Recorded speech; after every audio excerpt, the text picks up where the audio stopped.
इस समय देश की सभी पॉलिटिकल पार्टियां लोकसभा चुनाव 2024 की तैयारी में। भाजपा के लोकसभा चुनाव उम्मीदवारों की प्रारंभिक सूची का नेतृत्व प्रधानमंत्री नरेंद्र मोदी कर रहे हैं, जो फिर से वाराणसी से चुनाव लड़ेंगे। चुनाव आयोग द्वारा लोकसभा चुनाव 2024 के कार्यक्रम की घोषणा से कम एक सप्ताह से 10 दिन पहले शनिवार को भाजपा ने एक बार में 195 उम्मीदवारों की घोषणा करके विश्वास दिखाया है, क्योंकि उन्होंने उत्तर प्रदेश जैसे प्रमुख राज्यों में कई सांसदों को दोहराया भी है। लोकसभा चुनाव के लिए बीजेपी के शीर्ष उम्मीदवारों में से सबसे पहले नाम आता है पीएम मोदी का। भाजपा के लोकसभा चुनाव उम्मीदवारों की प्रारंभिक सूची का नेतृत्व प्रधानमंत्री मोदी ही कर रहे हैं, जो फिर से वाराणसी से चुनाव लड़ेंगे। वह पहले ही 2 बार इस क्षेत्र से जीत चुके हैं और इस बार हैट्रिक लगाने की कोशिश करेंगे। पीएम मोदी ने 2014 में आम आदमी पार्टी के अध्यक्ष और दिल्ली के मुख्यमंत्री अरविंद केजरीवाल और 2019 में समाजवादी पार्टी की शालिनी यादव को हराया था। दूसरे नंबर पर है अमित शाह। 2014 के आम चुनाव में पार्टी को भारी जीत दिलाने वाले केंद्रीय गृह मंत्री अमित शाह गुजरात के गांधीनगर से चुनाव लड़ेंगे। तीसरे नंबर पर है राजनाथ सिंह। केंद्रीय रक्षा मंत्री राजनाथ सिंह उत्तर प्रदेश के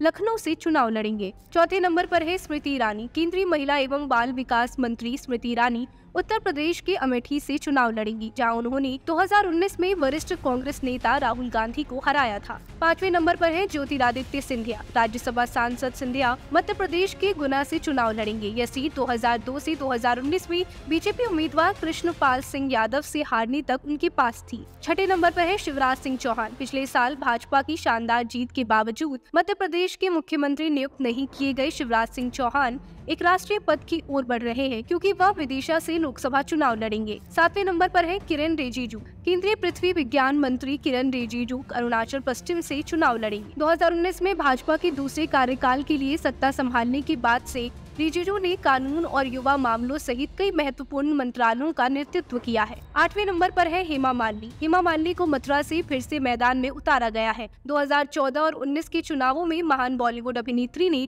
3 लाख से अधिक वोटों से जीत हासिल की थी। 9वें नंबर पर है भूपेंद्र यादव। विपरीत परिस्थितियों में भी भाजपा के सहयोगी रहे भूपेंद्र यादव पार्टी पदाधिकारी के रूप में 2 दशक से अधिक समय के बाद अपना पहला लोकसभा चुनाव लड़ रहे हैं। राजस्थान के अलवर से भाजपा के उम्मीदवार श्री यादव को एक गैर विवादित व्यक्ति के रूप में देखा जाता है। 10वें नंबर पर है माधवी लता। तेलंगाना की चर्चित हैदराबाद सीट पर भाजपा ने इस बार कोम्पेला माधवी लता को उतारा है। फिलहाल इस सीट पर AIMIM प्रमुख असदुद्दीन ओवैसी सांसद है। हैदराबाद सीट पर सन 1884 से ही ओवैसी परिवार का कब्जा रहा है। इसे ओवैसी का गढ़ माना जाता है। भाजपा ने ओवैसी के खिलाफ महिला प्रत्याशी माधवी लता को उतारा है। लोकसभा चुनाव के लिए भाजपा के उम्मीदवारों की सूची में नई प्रविष्टियां में रमेश बिधूड़ी, परवेश वर्मा, मीनाक्षी लेखी और हर्षवर्धन को दिल्ली में अपनी अपनी सीटों से बाहर कर दिया गया है और साध्वी प्रज्ञा ठाकुर को उनके भोपाल निर्वाचन क्षेत्र से हटा दिया गया है। दिवंगत भाजपा नेता सुषमा स्वराज की बेटी बांसुरी स्वराज नई दिल्ली सीट से, कमलजीत सहरावत पश्चिम दिल्ली से, विधायक रामवीर सिंह बिधूड़ी दक्षिण दिल्ली से और प्रवीण खडेलवाल चांदनी चौक से चुनाव लड़ेंगे,